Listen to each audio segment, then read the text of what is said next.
José Eduardo de Miranda, um grande amigo do coração bem grandão, que apareceu aqui para nos dar a honra de aprender um pouco mais, e ele vai falar sobre pensamento, emoção, sentimento, atitude e espiritualidade. Olha que tem. Escritor de livros, é importante também, professor doutor, e vai. Não vou falar muito não, porque eles não gostam. Esses são os doutores que não gostam, que eu fico elogiando, Oswaldo. Mas ele gosta de ser chamado de um nome que eu vou falar agora. Esse é o professor Brad Pitt. Ótimo.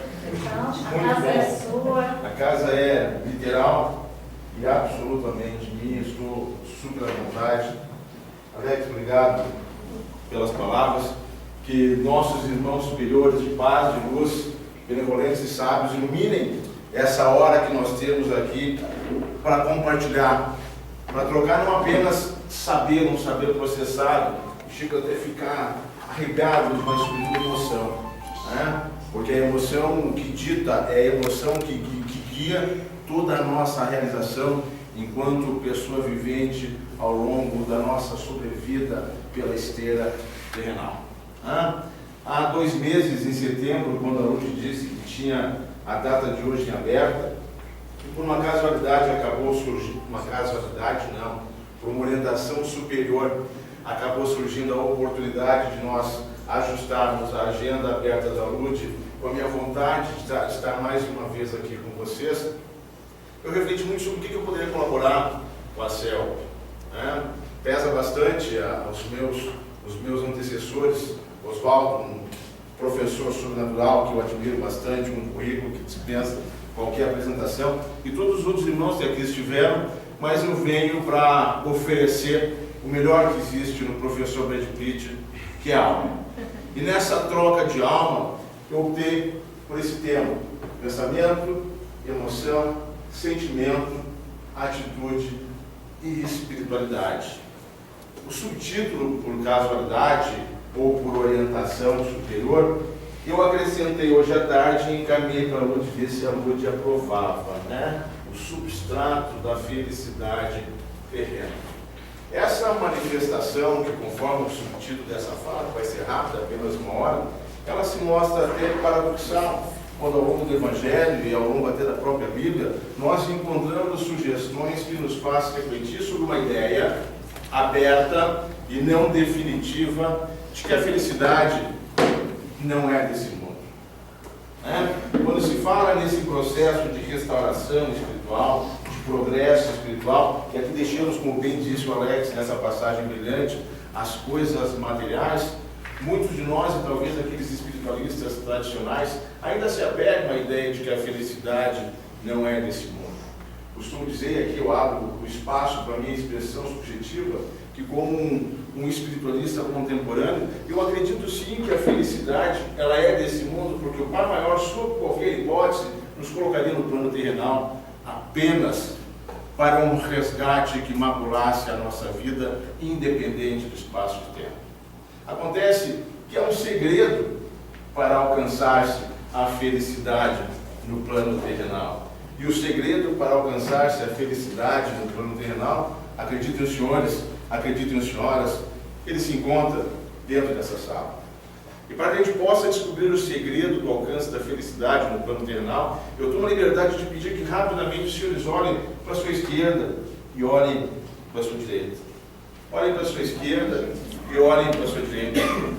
Cada qual de nós, enquanto pessoas individualizadas, no decorrer do afluxo da nossa condição existencial como pessoa humana, somos absolutamente importantes para cada qual dos outros que aqui estão.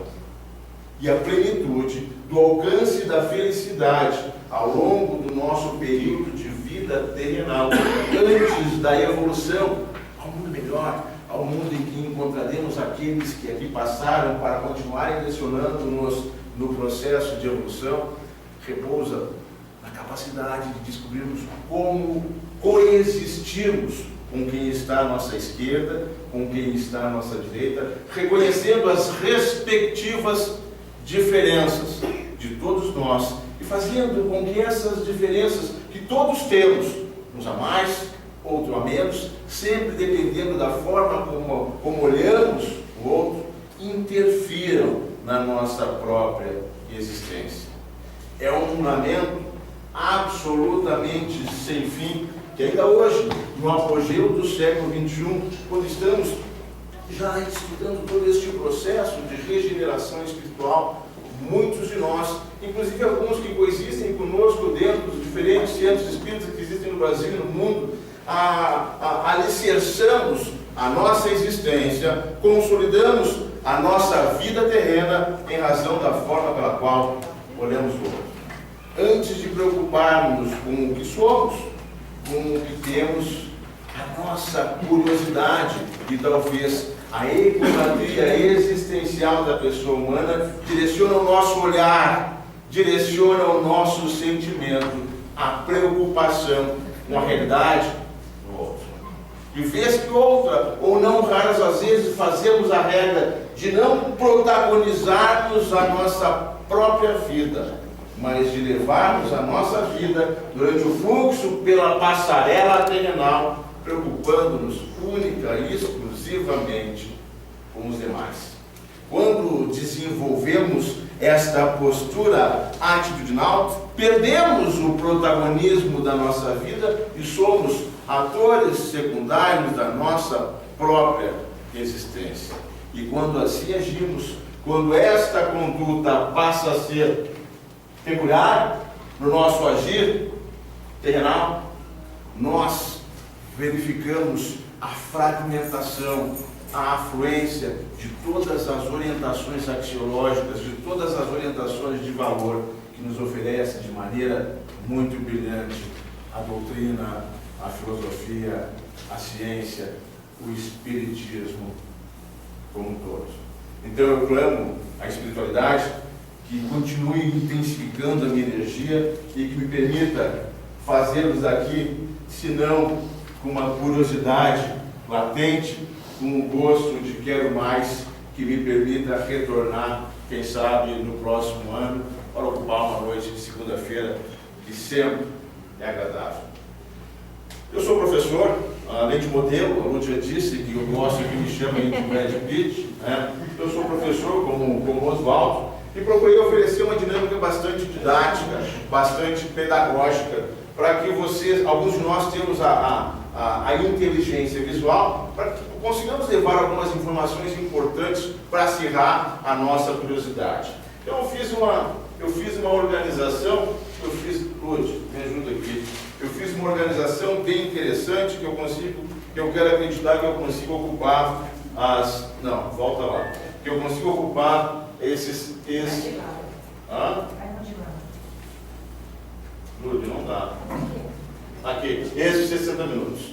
São 13 ou 14 slides que a gente pode trocar uma ideia e refletir sobre cada uma das mensagens de importância estratosférica para que se possa ponderar como estamos conduzindo a nossa própria vida. De nada adianta nós irmos todas as segundas-feiras, de nada adianta nós irmos todas as quartas-feiras, dedicarmos 1 ou 2 horas por dia aos nossos estudos sobre a doutrina espiritualista, se nós não dedicamos o fruto desta procura a uma ponderação sobre quem eu sou no mundo, e sobre de que forma eu me relaciono com o mundo, e especialmente com aqueles atores que coexistem comigo no mundo. Então esta é a proposta, possibilitar uma singular reflexão sobre eu no mundo, diante dos atores do mundo, para que de uma ou de outra maneira eu consiga tomar o manche da minha existência e conduzir a minha vida ao encontro da realização do ser feliz durante esta passagem. Uma reflexão inicial, e aí eu trago uma passagem filosófica, a exemplo do que Allan Kardec faz no Livro dos Espíritos, porque ele inicia relacionando a nossa doutrina com a expressão filosófica de Sócrates, de Platão, e temos outros filósofos mais contemporâneos que trabalham com a questão da metafísica, aproximando o seu pensamento sobre o mundo e o pós-existência do mundo à nossa doutrina. O homem é um ser social, conceitos de paradigma, pensamento, emoção, sentimentos, emoção versus sentimentos. Fluxo de geração dos sentimentos. Não estou aqui cogitando primeira, segunda, terceira, ou seja, quantas forem gerações. Falo geração desde uma perspectiva de gerador. É o fluxo pelo qual se estabelece a produção do sentimento dentro de cada um de nós. Eu não vou estabelecer aqui uma leitura fisiológica e tampouco vou trabalhar com os neurotransmissores responsáveis por uma ou por outra emoção, classificada como positiva ou negativa, determinantes de múltiplos sentimentos. O que eu quero otimizar para os senhores, um olhar para a maneira pela qual eu me relaciono com os outros e comigo mesmo durante o dia. É a procedimentalização mecânica da minha vivência diária no mundo da existência. Depois de falar-lhes uma expressão conceitual sobre o que é atitude, nós faremos uma reflexão sobre a influência oculta dos espíritos em nossos pensamentos e atos. Pensamento, espiritualidade e atitudes, o poder dos pensamentos, o reflexo dos pensamentos. Aí eu já vou concluindo e finalmente eu registro um agradecimento aqui em letras garrafais. O que eu fiz? Fechei meus olhos, pedi uma orientação para que tudo aqui fosse proveitoso. Né? E ontem, enquanto eu escutava um vídeo do Divaldo, falando sobre como reagir-se diante dos problemas da vida, acordei hoje e quando eu busquei no Google uma pesquisa para o meu trabalho docente, casualmente me saiu esta frase. Do Divaldo Franco, e não encontrei outra melhor para trazer-lhes como uma reflexão inicial, porque estamos tentando obtemperar o sentido ou a forma pela qual encontraremos condições ou parâmetros de felicidade no percurso da nossa vida terrenal. E aí o Divaldo vem e nos diz assim: o mal que me fazem não me faz mal. O mal que me faz mal é o mal que faço. Porque na medida em que eu faço mal, e eu só faço mal para quem está à minha esquerda ou à minha direita, eu sou o mal encarnado, materializado, o mal corporificado. A singular conexão com esta sublime frase de Divaldo Franco mostrar-se-ia suficiente para que conseguíssemos entender o sentido maior dos sermos felizes ao longo da nossa vida terrenal. E a resposta, ela é muito singular.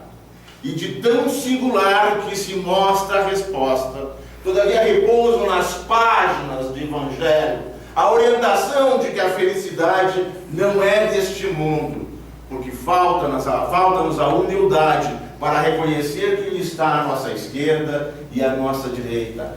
Falta-nos a hombridade e a dignidade de não fazer mal, o mal que seja, para quem está à nossa direita e à nossa esquerda, e ao fazermos o bem como uma fonte que oferece e automaticamente recebe esta energia do bem fazer e do bem querer, nós conseguiríamos automática e conscientemente realizarmos como pessoas humanas e encontrarmos o caminho fácil da superação de todos os obstrutores da nossa pessoal felicidade.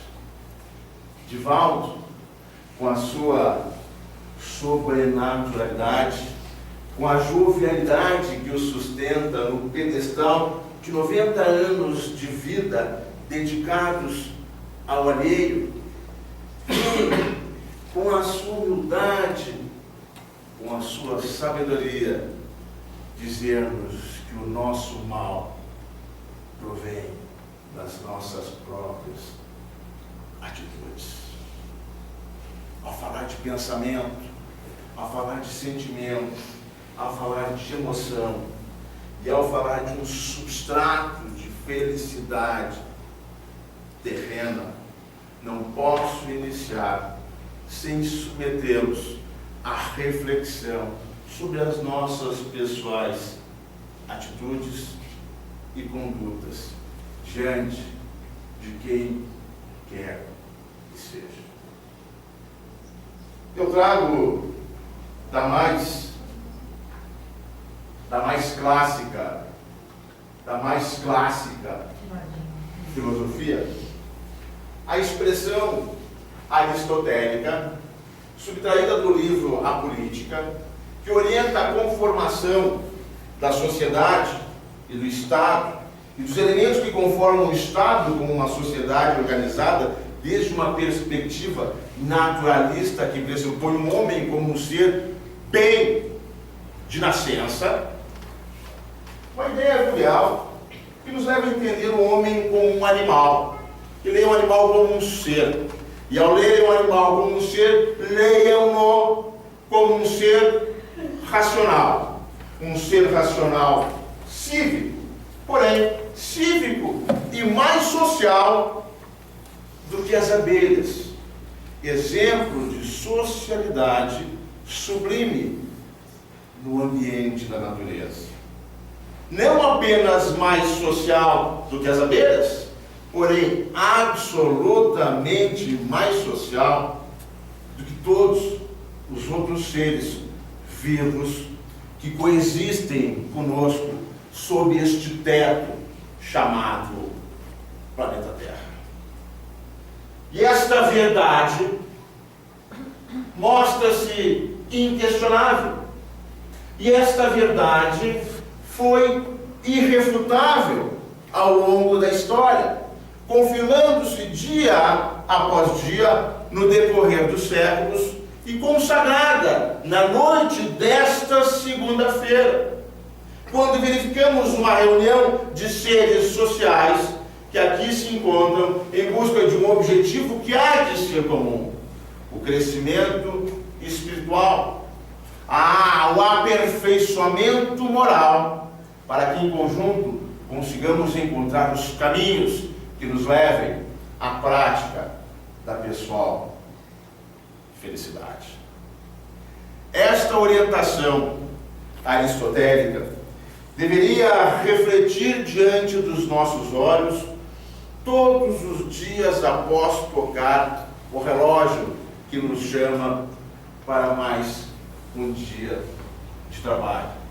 Porque é a partir desta orientação de Aristóteles que o Miranda, que o meu eu Brad Pitt, resguardam a certeza sobrenatural de que eu não estou sozinho no mundo e de que todos os meus atos, sejam quais forem, refletem direta ou indiretamente nos personagens do mundo que juntamente comigo protagonizam a existência terrenal.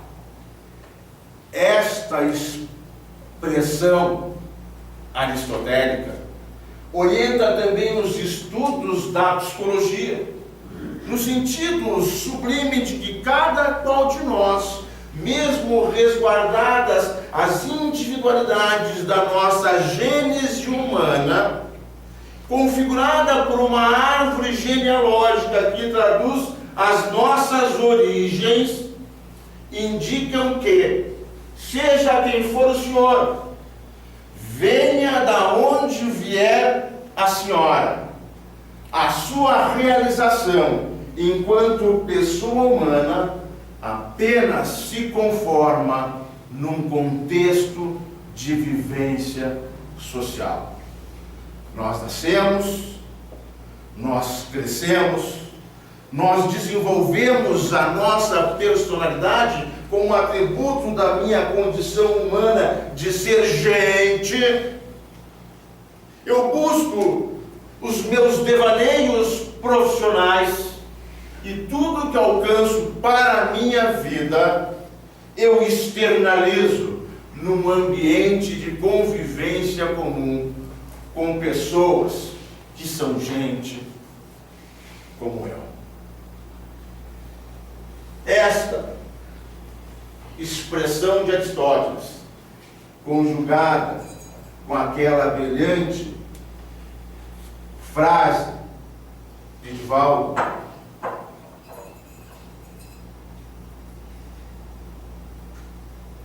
devem chamar nossa atenção não apenas para o que praticamos no nosso dia, nas nossas tardes, e mesmo depois que se encerra o horário de uma jornada cansativa de trabalho. A conjugação destas manifestações filosóficas e espiritualistas devem nortear também a forma pela qual nós pensamos.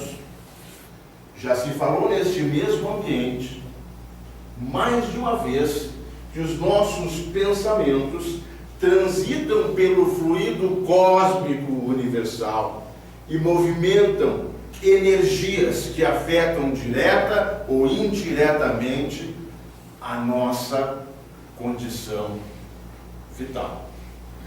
É por isso que, dentro deste amplexo analítico, e considerando que somos seres sociáveis, que viemos ao mundo dos homens para transitar pela passarela terrenal, repousando num primeiro contexto social de ambiência micro, que é a família, o primeiro espectro de sociedade organizada que nós conhecemos, e responsável por grande parte do homem, da mulher, do ser sociável que nós somos hoje.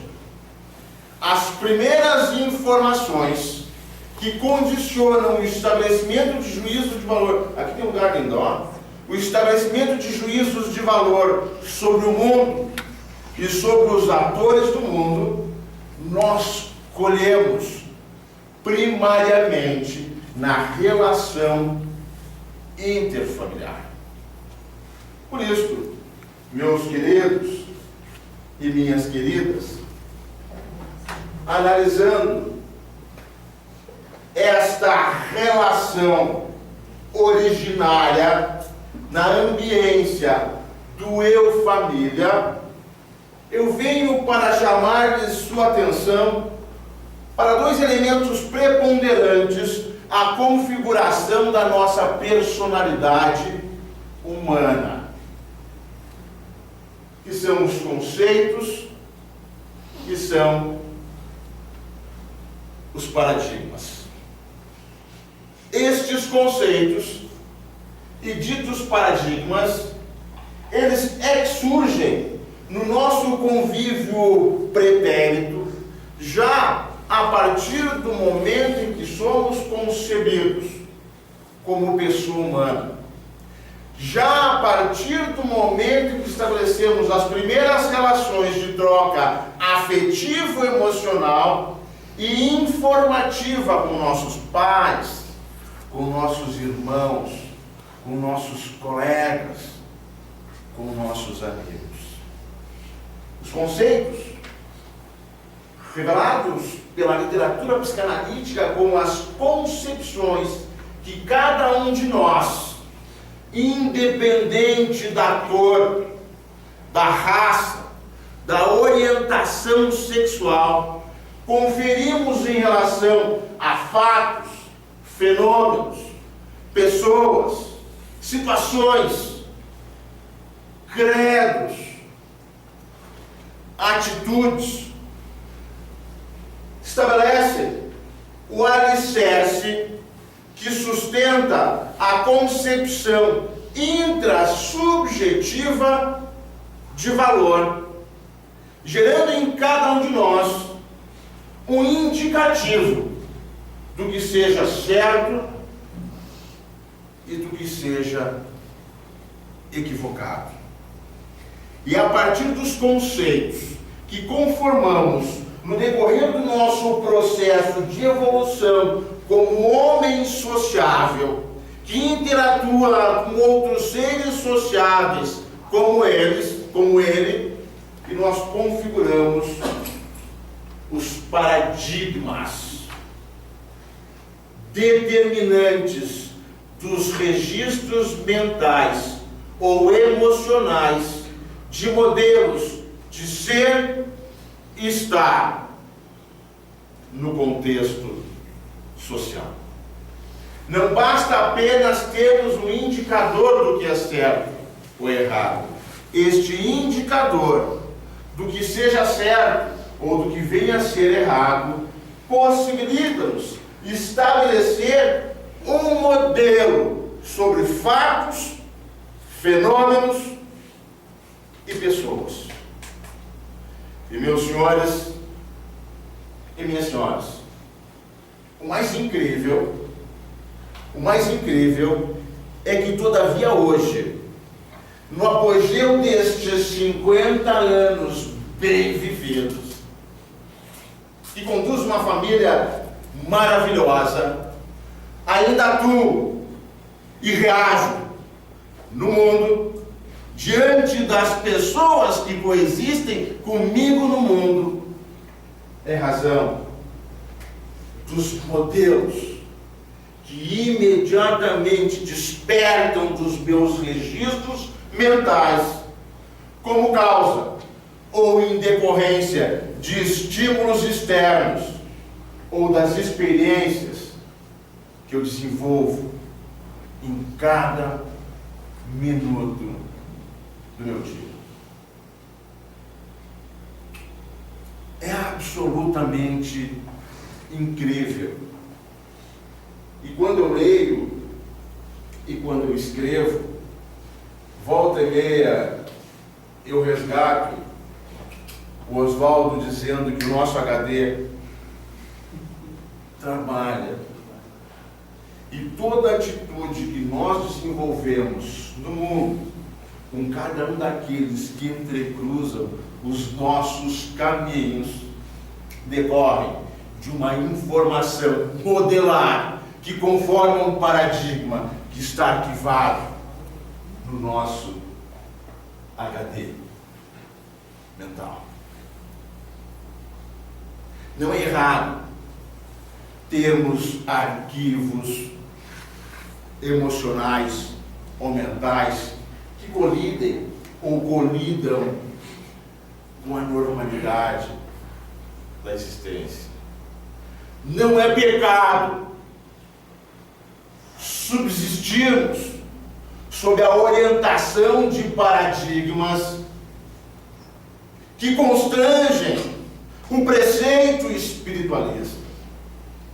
Não obstante, crime é resguardarmos paradigmas ou modelos emocionais que oprimem a realização de quem quer que seja.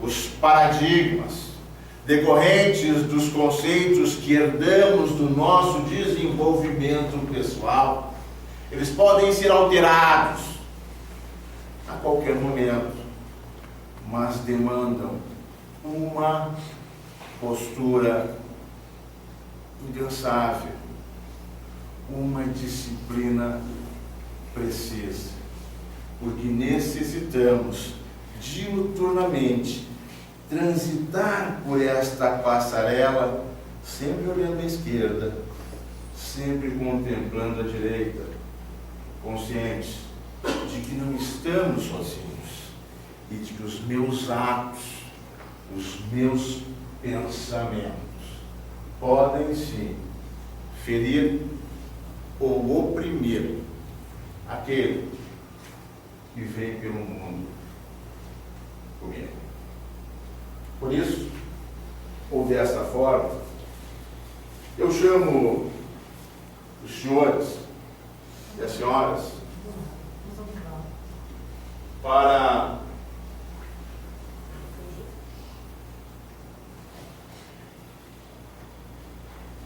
o seguinte entendimento.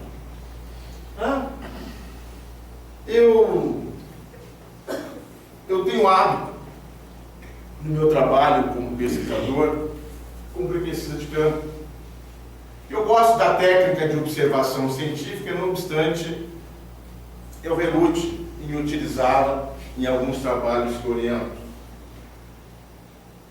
Mas se nós dedicarmos as segundas-feiras e as quartas-feiras para observarmos o que falamos, o que sugerimos, a postura que desenvolvemos enquanto estamos sentados nessas cadeiras, nós temos condições adequadas para determinar, sim, que aqui estamos pensando. Nós estamos autorizados por nossos irmãos superiores para estabelecer que não só estamos pensando, mas que este ato de pensar, ele é sempre eterno. Nós pensamos, inclusive enquanto dormimos. Enquanto dormimos, pensamos num plano ultrafísico, em que somos orientados por aqueles que nos encaminham ao bem viver, ao bem agir e ao bem sentir. Mas eu pergunto ao senhor, e aí eu pergunto à senhora, o que significa pensar? O que é estabelecer o ato do pensamento? Desde uma literatura mais singular possível, o pensamento reflete uma reprodução mental. Veja bem, qualquer um dos grandes nomes da psicologia da educação não se atrevem a dizer que já nascemos pensando, porque antes de conformar o ato do pensamento em si mesmo, nós alimentamos o nosso HD com conceitos que conformarão paradigmas. A partir do momento em que eu tenho as informações sobre o mundo, eu passo a estabelecer o meu relacionamento com o mundo. E faço como? Reproduzindo mentalmente o significado sobre tudo o que existe no meu cenário de convivência com os demais. Enganamo-nos ao dizer que vivemos. Enganamo-nos ao dizer que existimos. Porque desde quando Sócrates abriu os nossos olhos para dizer que somos seres sociáveis, eu convivo e eu coexisto.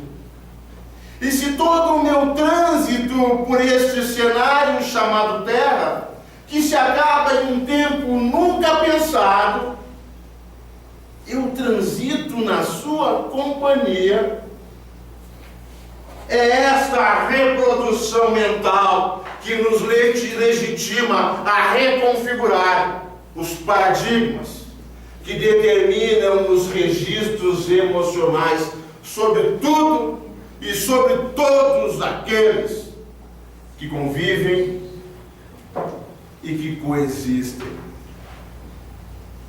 comigo.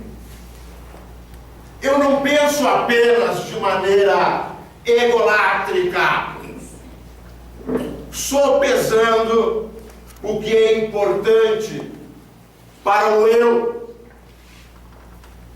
Eu não penso apenas de maneira individualística, dimensionando os caminhos que devo trilhar para alcançar a minha realização pessoal, porque neste trajeto eu não posso olvidar-me que jamais, sob qualquer hipótese, eu farei sozinho.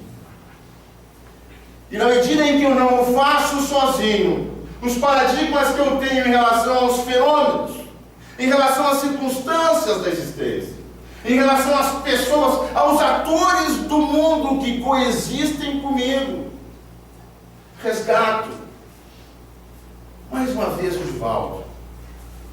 O mal que me fazem não me faz mal. O mal que me fazem faz mal àqueles que a mim o mal fazem, porque apenas me faz mal o mal que eu lhes faço, porque aí sim eu seria um ser mau. E quando vestimos o manto da espiritualidade e assumimos a responsabilidade com a outra dimensão, de aqui estarmos todas as segundas, todas as terças, ou todas as quartas, ou seja, nos dias que forem, ou mesmo no conforto da minha casa, relacionando-me na intrasubjetividade com o Evangelho Espírita, eu não posso ponderar qualquer mínimo resquício de possibilidade de fazer o mal a quem quer que seja. Porque a nossa bandeira, que representa o estandarte do Pai Maior, o nosso grande orientador, é a bandeira do bem, é o lema do amor, é o descritor do bem-querer, do respeito e da dignidade. E não a dignidade do eu, a dignidade intrapessoal de que tudo quer, porque tudo deseja, mas a dignidade daquele que sim busca realizar-se durante a sua vida terrenal, sem obstruir e colaborando até com a realização dos pares que frequentam a nossa casa, das pessoas que entrecruzam o nosso caminho, porque doação e caridade vai muito além de conferir-se a esmola no copo plástico daquele pedinte que se aloca no semáforo da esquina das avenidas. Esta doação não possibilita preenchermos o nosso cofrinho com créditos de evolução espiritual, segundo a mais tradicional doutrina da UNOD. A doação é pura, ela é aberta, ela é sempre terna e direcionada a todos, sem distinção de qualquer natureza. Se sim, somos seres espirituais hoje encarnados, materializados, cujas atitudes afetam diretamente na felicidade dos nossos comuns, porque acima de tudo e antes de tudo, somos seres sociáveis, somos inclusive seres sociáveis no plano da espiritualidade. E aí, eu digo o seguinte,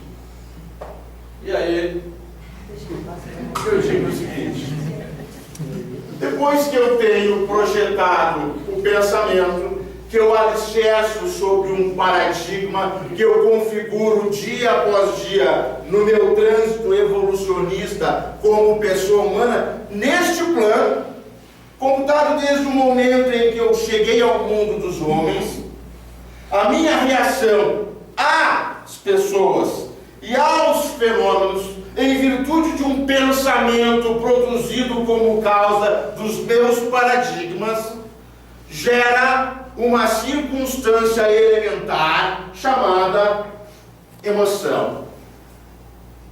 Nós trabalhamos todos os dias com o estudo das emoções. Já existe a escola das emoções. Depois que um sujeito chamado Howard Gardner dimensionou o conceito da inteligência, situando-nos no hemisfério das múltiplas inteligências, nós trabalhamos inclusive hoje com a literatura de Daniel Goleman, com as questões inerentes à inteligência emocional. Diariamente, por onde andamos, com quem andamos, nós costumamos dizer: as minhas emoções hoje estão de tal forma, eu não estou bem emocionalmente. O sujeito está com um problema emocional. Mas, meus queridos e minhas queridas, ou como costumo dizer em sala de aula, meus amores e minhas amoras, o que é emoção? Porque a emoção tem se mostrado um dos mais sérios problemas que afeta a pessoa humana no afluxo do século XXI. Se nós formos buscar um recurso etimológico, essa orientação de movimento interno, ela deriva de uma expressão latina chamada emotio, que se escreve emotio, conjugação de duas palavras, ex, cho, movimento, ex, fora, cho, movimento. É um movimento de algo que se manifesta dentro de cada um de nós, que a tendência é colocarmos para fora. Por isso que me abrigo da didática para dizer-lhes que a emoção é o movimento interno. Roda aqui dentro. Às vezes faz até roncar. Movimento interno é uma reação psicofisiológica que tira a pessoa do estado anímico em que se encontra. Para traduzir a emoção,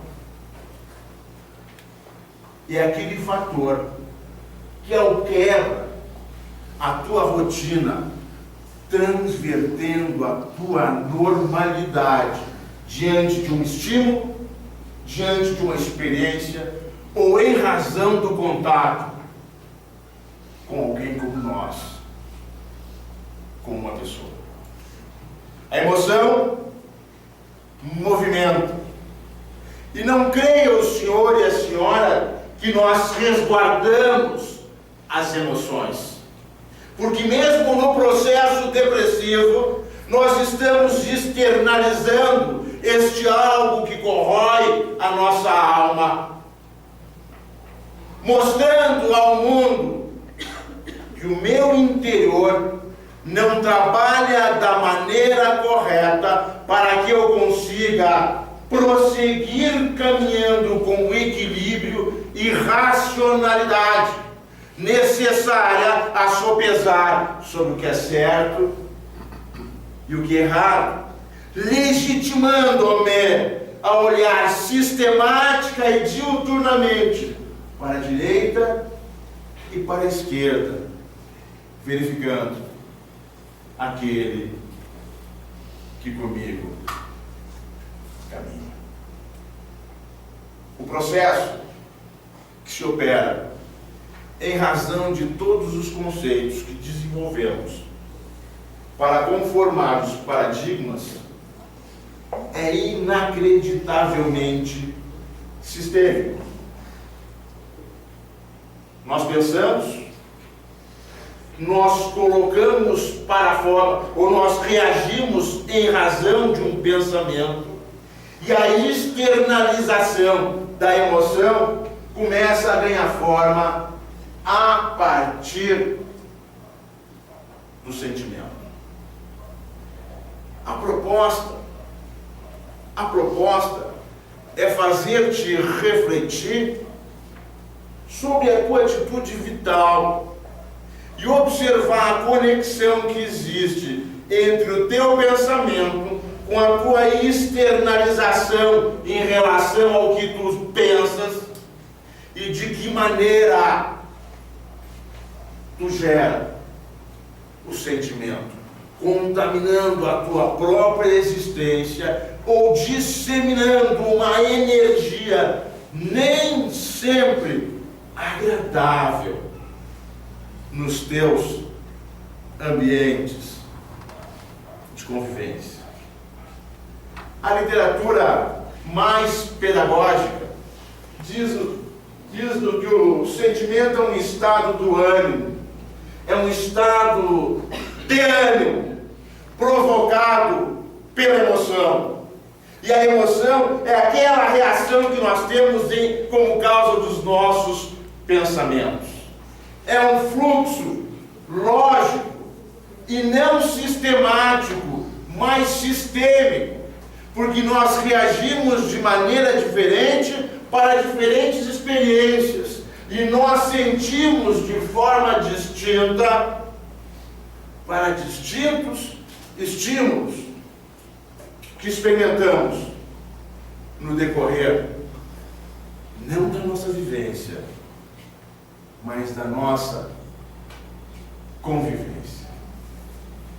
Toda esta expressão que alcança a gênese no recôndito da nossa alma, ela reflete no ambiente de vida, porque não vivemos só, vivemos em conjunto com, e nossos atos e nossas expressões sentimentais afetam este ambiente de convivência, alterando a vida daqueles que convivem conosco.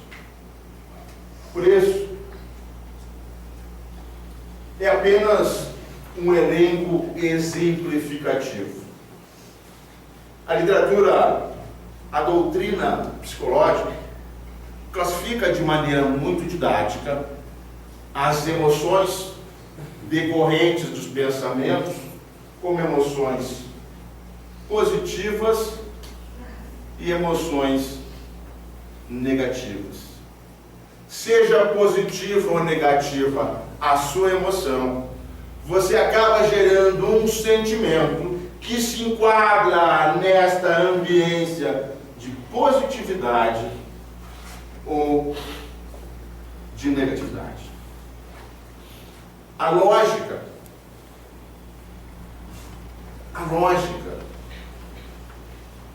ela é muito clara. Meus pais conjugaram o seu sentimento de amor, passaram a coexistir no mesmo espaço. Este sentimento de afinidade coletiva conformou uma estrutura familiar que foi habitada pelos filhos. Esta estrutura familiar outorga ao filho ou aos filhos conceitos sobre fatos, fenômenos e pessoas. Estes entes públicos estabelecem os seus respectivos modelos sobre o mundo e sobre os atores do mundo, e é com estes modelos do mundo e dos atores do mundo que nós chegamos no estágio em que nos encontramos hoje, mais resolvidos, menos resolvidos, sabendo administrar com uma maneira mais adequada as vivências do dia a dia, ou sofrendo os amargores de todos os estímulos ou experiências que colidem com os paradigmas que traçamos ainda quando estávamos no contexto da sociedade originária, que é a família. Por favor, Lúcia. O fluxo, eu não consigo operá-lo desde uma perspectiva matemática, mas de maneira ilustrativa, eu tenho o conceito, eu formo o paradigma, eu experimento um estímulo e eu penso.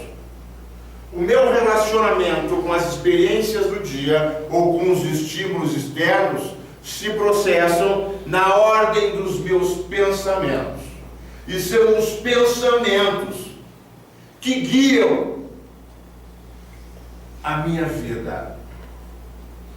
A maneira pela qual eu me relaciono com o mundo, alcançando uma situação de realização plena ou de busca constante, decorre da forma pela qual eu processo as experiências do dia a dia, produzindo pensamentos determinantes de emoções positivas ou de emoções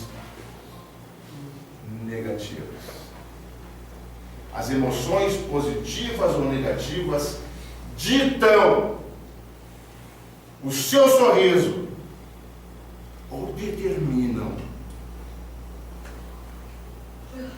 a sua lágrima.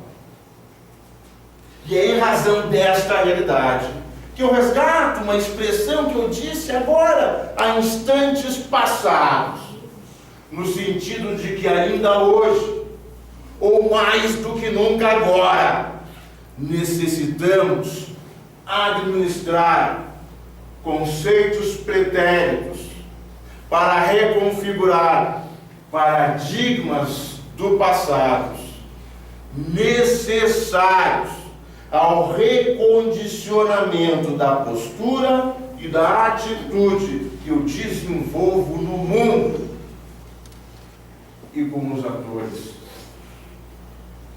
do mundo. Por favor, Luz.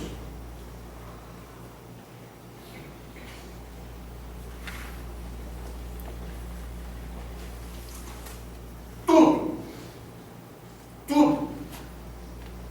o que eu planejo na ordem intrasensorial, eu realizo num contexto múltiplo de seres como eu e pratico através de uma atitude.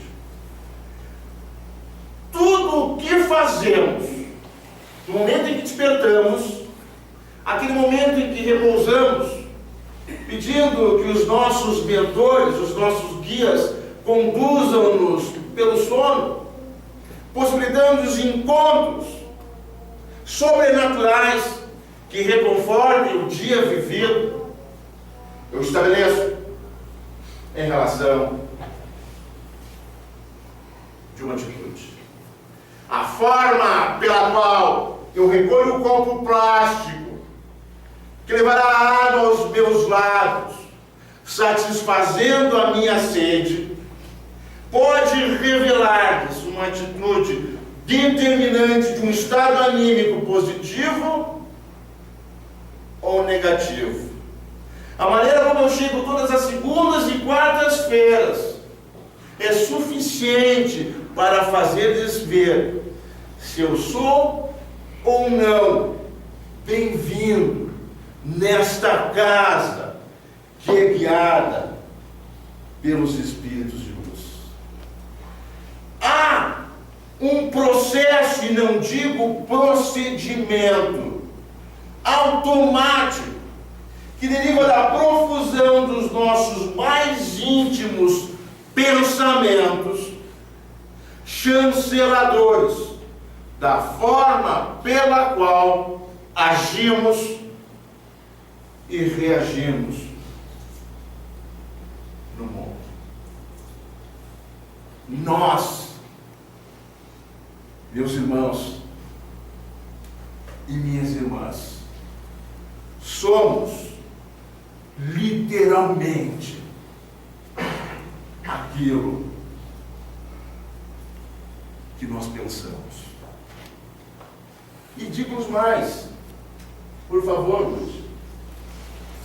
E digo-lhes que somos literalmente aquilo que nós pensamos, e pensamos o que nos guia pelo bem viver ou pelo mal fazer, porque são os pensamentos que legitimam a nossa conexão com a espiritualidade, absorvendo a fonte da boa orientação ou escravizando-nos pela turbulenta passarela do ostracismo espiritual, que apaga o sorriso da nossa face e faz-nos caminhar por uma trilha de trevas, levantando a tênue e escura bandeira da ideia mal falada de que a felicidade não é deste mundo.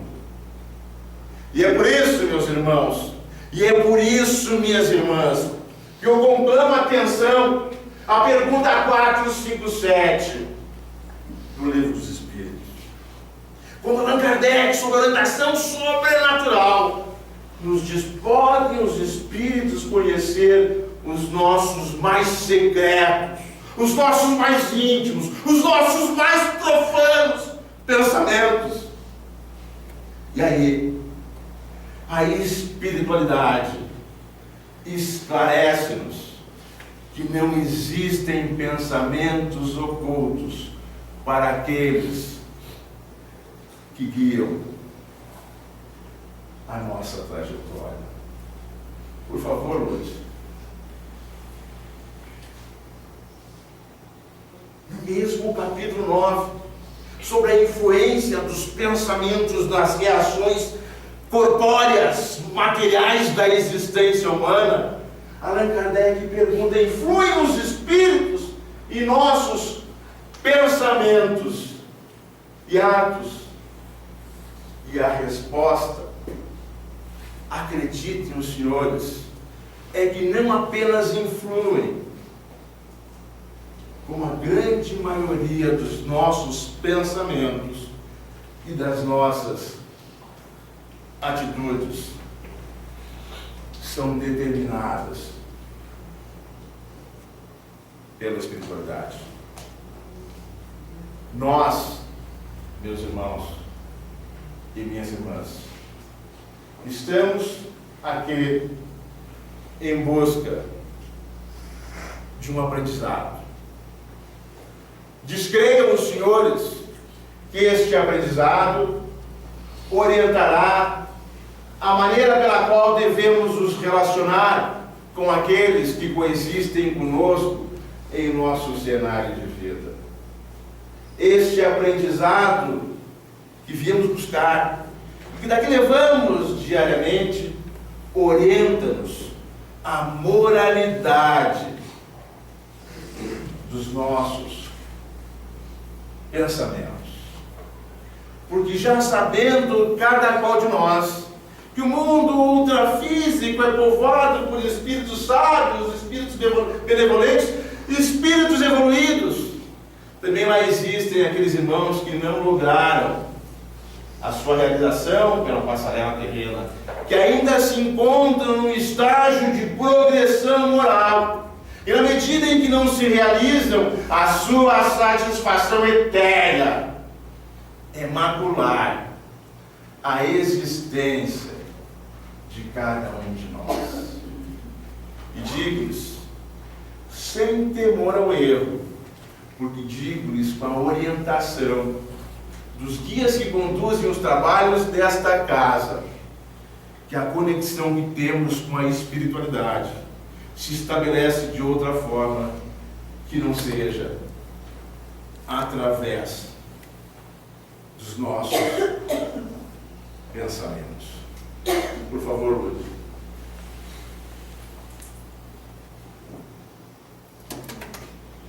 No Evangelho,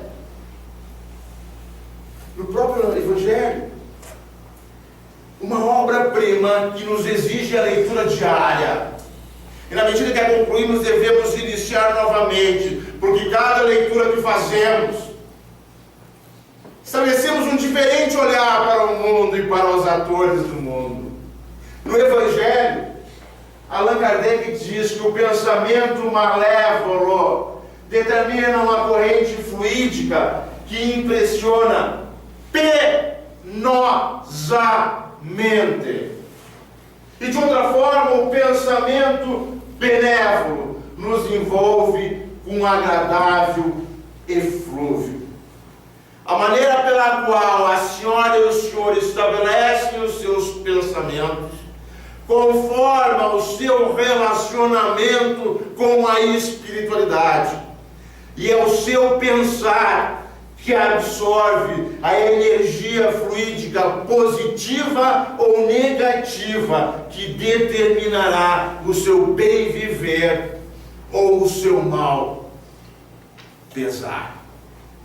Por isso, e antes de tudo, conclamo que paremos de reclamar da vida, paremos de atribuir responsabilidades aos terceiros pelos nossos insucessos e passemos mais a observar a intensidade dos nossos pensamentos, porque é pela intensidade dos nossos pensamentos que recebemos a orientação pertinente que legitimará a sublime veracidade de que ser feliz foi um direito oferecido-nos pelo Pai, para ser desfrutado, sim, neste plano terrenal.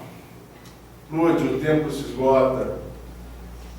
No livro A Gênese, os milagres e as predições, segundo o Espiritismo, Allan Kardec, com a sua habilidade de educador, porque foi um reconhecido educador, nos diz: os nossos pensamentos são como os sons de um sino, que fazem vibrar todas as moléculas do ambiente.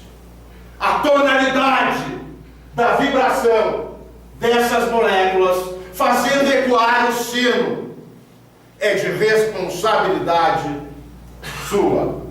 E se o seu sino não vibra, se o seu sino geme com dor, venha todas as segundas, venha todas as terças, venha todas as quartas, e leia diuturnamente o Evangelho e toda a obra espiritualista com um único sentido e com um único desiderato, que é o objetivo sublime de aprender a pensar. Porque nós somos absoluta e exclusivamente aquilo que nós pensamos. A Lourdes Catalini, no livro Conviver e Melhorar, um livro psicografado pelo Francisco do Espírito Santo Neto, ela sugere a ideia do saneador.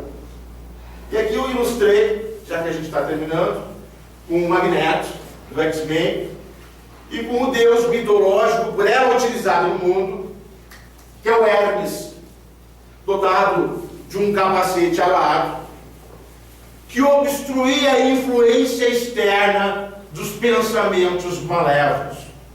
E Hermes foi o grande carteiro da mitologia, o entregador das mensagens de Deus, porque, ocultando-se da influência dos pensamentos alheios, ele logrou resguardar a sua identidade espiritual, a sua saúde emocional, a sua atitude moral e a sua dignidade emocional. Só há uma maneira: a blindagem da sua caixa pensante. Não são os fatores externos, mas os fatores internos derivados dos seus pensamentos que ditam a sua felicidade. Há uma regra entre nós que nos orienta a orar e vigiar. Cada qual seguindo as predileções do Evangelho, oramos da nossa maneira. Eu, Lúcio, por favor, tenho o hábito de todas as manhãs declamar o reflexo do meu sol. E digo diuturnamente assim: vejo-te de novo dia, desperta-te outra vez sol. Eu acordo sorrindo, luzo-me completo para o milagre de hoje, que é viver de forma incondicional, porque eu Sou luz, eu sou um corpo celeste na terra, sou o astro-rei que rutila em todos os lugares.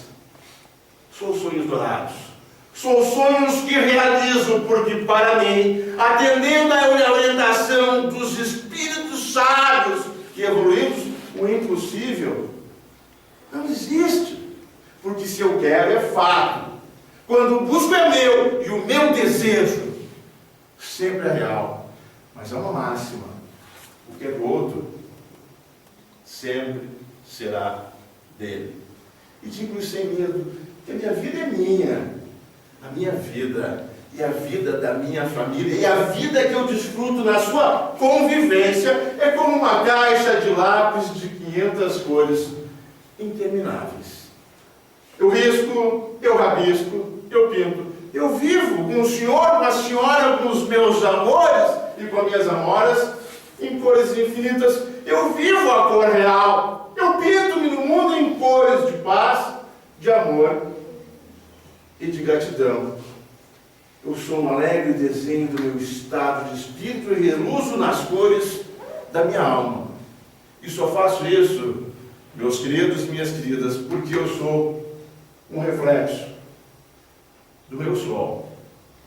Eu sou diariamente iluminado e todos os dias realizo o meu grande milagre, que é viver agradecendo por aqui estar e por aqui continuar trabalhando ao seu lado.